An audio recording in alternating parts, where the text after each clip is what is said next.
Hey there, Sleepy fam. Welcome back to my channel. If you are new here, I am Kate. It's great to meet you. I teach 3rd grade in San Diego, California. And now that we're done with those formalities, let's get into this video. So, my friend Sharidan from Excellently Elementary reached out to a few teacher tubers and had asked if we wanted to participate in this grad school collab. Well, since I went to grad school, and I love a good collab, I hear the neighbors. Do you hear the neighbors? Okay. Returning. Where was I? I don't remember where I left off. That completely threw me off. Anyway, so Sharidan had reached out to us and had asked if we were interested in doing this collab, and I definitely was. Now, I met Sharidan at the Impact Driven Teaching Conference a few weeks ago, or last week, I think it was. And if you haven't seen all of the vlogs running around or all of the footage from that, definitely go check it out. I will link mine, which I don't think Sharidan did, but you know, you can go give it a like. But anyway, everybody that is participating will be linked down in my description box. So this collab, or this video, has 10 questions, and I have the questions on my phone, and they are here, and I'm gonna do my best to be as concise as possible. So here we go. Number 1. What did you study in grad school? So I got a master's in education, so just very general. You know, some people will do, you know, a master's in technology or a master's in math, literacy. I did a very general one, and I'm gonna explain to you later on why. So question 2 is, how long did it take you to complete your degree? So mine actually took 3 summers. So it wasn't 3 full years, but it was 3 summers long. Okay, question 3. Was your degree online or face-to-face? Mine was face-to-face. So yeah, I definitely would prefer that to online because it kept me more accountable, and it kept me on track for finishing in time. Question 4, how many classes did you take per semester? So it was 2 classes every semester for a total of 6 classes, but then there was also like a literacy week or a conference week, so that accounted for an additional class each. So I guess it was 3 classes per semester times 3 years, so 9 classes. That took me a while to get there. Okay, why did you choose to go to grad school? I'll be very upfront. Money. Money. In California, if you have your master's, it moves you over tremendously on the pay scale. And I had been told that this program was really just one of those things that you maybe as a veteran teacher weren't gonna get like a ton from. Like you weren't gonna have all these like massive revelations, but it was a good way to get a master's quickly and to help move over on the pay scale. So there's that. Okay, question 6 is, how much of your time outside of teaching is devoted to your studies? Okay, so the way that the program worked was, it was difficult because it overlapped with my school. So the first, I think, I wanna say 3 weeks of like the semester was like torture. It was insane. And then the remaining, I want to say 5 weeks, 4 weeks, 6 weeks total. So I guess it was the remaining 3 weeks were a lot easier. So the way that it worked is that I would go to school, and school was from 8 to 3. And then luckily I live so close to San Diego State. I mean, it's like a 10-minute drive at most, and without parking, of course. And then, yeah, so from 4 to 10, I had class, and then you would have all of the assignments that you needed to get done and projects and research. And so I just ran really long hours. There was no napping going on at this time, just really long hours.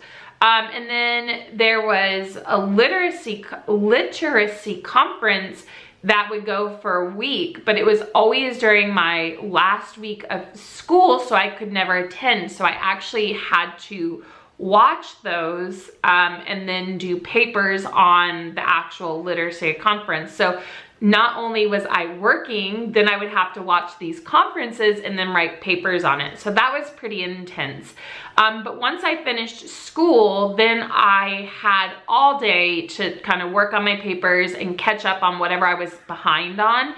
And then, yeah, I would go from school from 4 to 10. So yeah, like long days, I remember it being really long days and a lot of work. But where I want to give a lot of credit to San Diego State is that they were, the teachers, our professors were very aware that many of us were at school at the same time. So they were a little bit more lenient about due dates and things like that until everybody was like done for the summer. And then it was more, okay, these things have to be done. So that was kind of crazy, and that was 3 summers that I had to do that. So from June to mid-July for 3 years in a row. All right, so a lot of studying. Okay, next question is, who supported you? An advisor, admin, coworkers, family, and friends. Yeah. But who supported me? Let's talk about who didn't support me. My ex-boyfriend. I gotta throw the shade for just a minute. Yeah, he was not very helpful or supportive about the whole thing. So there's a reason he's my ex. But anyway, moving on. No one signed up for my life, my behind the scenes life. But who supported me? You know, I think I want to say probably my family the most. You know, my family was really good. You know, my mom would make lunches for me so that I wouldn't, you know, I didn't have time to cook. So she'd make lunches for me. And my dad would tell me just like how proud he was of me, and that, you know, getting my master's was a big deal because, you know, that's further than he had ever gone in his education. And it's further than a lot of people go in their education. And so having them so proud of me and just kind of doing little things for me, you know, I mean, they would like make lunches and bring them down for me. My parents live like half hour from me. So, you know, and just like words of encouragement. And I remember when I was done and I had graduated, a bunch of friends of mine, they were more like family really. They like took me out to dinner and they just celebrated my success, and just it kind of made me realize what a big deal getting a master's was. So I would say pretty much family supported me, not that ex-boyfriend. But other than that, so definitely, and you know, people in the program as well were very supportive. You know, we were all in the same boat, so everybody helped everybody, which was nice. Okay, question 8. Okay, so question 8. Share a positive experience. Okay, so this is more kind of like a funny thing that made us feel good. So, you know, you're going to these classes and you have these professors that are very encouraging. And we had this one professor, her name was Nancy Fry. I don't know if you know her, but you know, she's written books and she still teaches, and she's a professor at State. So anyway, she was notorious for putting a sticker on completed assignments. And we just thought that was so funny because my kids get super stoked if I put a sticker on their assignments. They love it, right? So we were cracking up because like how elementary that she's putting stickers on our adult papers, and we're like eating it up just like our students, right? So this one assignment we knew we had to hand in, and I'm like, let's see if we can get a sticker today. So I put play sticker here, and she put the sticker where I had said to leave it and then wrote lol. And we had a good laugh about that because, I mean, it's just really, when you think about it, stickers on college papers, it's kind of funny, but also very cute and endearing at the same time. So anyway, next question.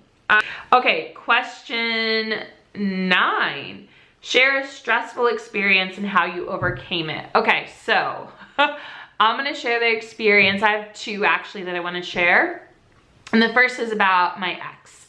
So, you know, like I said earlier, really, I didn't have a lot of time to work on things. And I knew going into it that I just was not gonna have a lot of time for people in my life. Like, I just kind of forewarned people. And you know, I think he just didn't realize like it was going to be that I just didn't have time for anyone, including him. So anyway, one day I'm like working on stuff and he comes over to like, you know, hang out or whatever. And I still was in the middle of like writing a paper and researching and everything like that. And he was like, got so mad that I didn't have time for him, which like I get. And he took my books and he was like, no. And he like took my books away from me. And I'm like, I have to finish this. Like, I can't hang out with you until I'm done with this. So I don't know about any of you guys, but I'm the kind of person that when I have something to do, I just dive in and I have blinders. And until I'm done with it, like I don't feel like I can go have fun and do other things.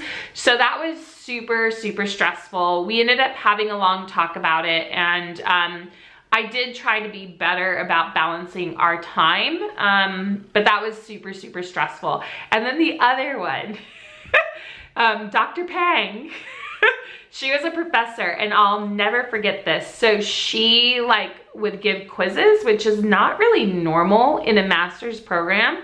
And so we took this quiz and I got like this, the way that she had put her multiple choice, like the only choice would have been none of the above because of how she listed them. And she's like, no, it's this one and this one, or all of the above. I forget how she worded it now, to be honest, but I remember everybody was super stressed out about it. They're like, no, that's not right. And she would not budge. I mean, it's her class, she doesn't have to budge, but we were just like, but how you worded that question, the only possible answer is none of the above. And she goes, nope, I'll accept this one and this one, but I won't accept none of the above. And that like, that upset some people, including me. But you know, I got over it. So yeah. And I think, you know, that's also really good perspective because we as teachers, we get a certain way about how we're going to do things. So we refuse to, let me start over. It's not that we refuse, but we just feel like, no, this is how it is. And from somebody else's perspective, they might be seeing it a different way. So anyway, you learn a lot. Okay, so now let's see what the next question is. Question 10. Okay, so question 10 is, what advice do you have for teachers who are hesitant about grad school or are having a hard time? So let's start with the teachers that are hesitant. If you're hesitant, it probably means you have too much on your plate already, right? So it's either too much on your plate or it's a financial thing, right? Because grad school is expensive. So, or it could be another option I'm just not thinking of. But I think that if you're hesitant and you have a lot on your plate, you really need to ask yourself, like, why do I want to do this so badly? If it's to help you move over on the pay scale, then you're gonna need to find creative ways to fit this in. It's possible that rather than fitting it all in, I think most people do about a year, rather than fitting it all in a year, maybe you can extend it out, right? So you're not taking as many classes. If that's not an option for you, maybe your friends and family can help out. You know, maybe they can help with like, you know, making dinners one night or making lunches, or, you know, maybe they could like order you a Molly maid.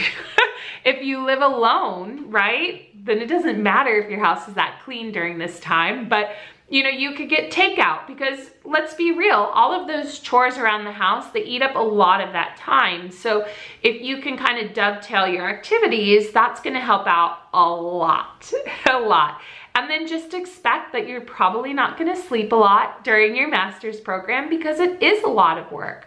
Now, if you are in your master's program or your grad school and you're having a hard time, I get you. I've been there, I understand. Me too.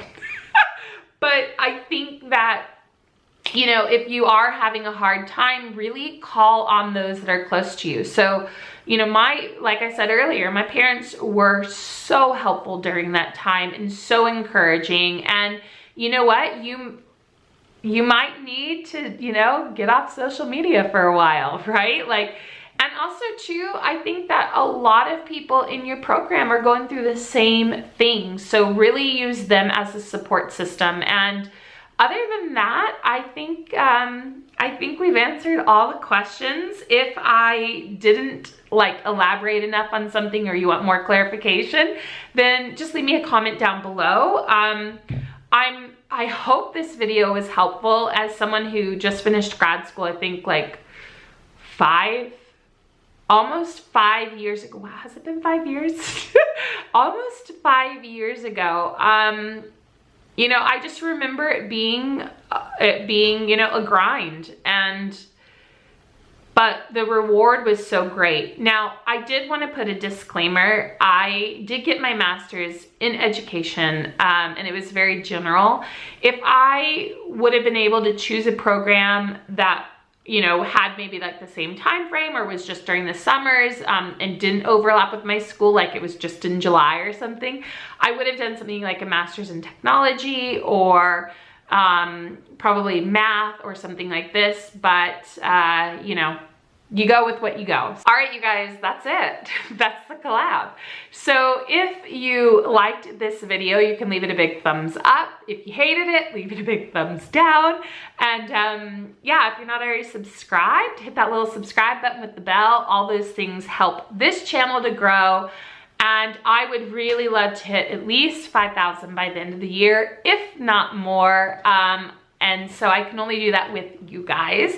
And yeah, that's gonna be it for me. And now you should head over and watch all the other girls and guys, if there are any in this collab, I can't remember.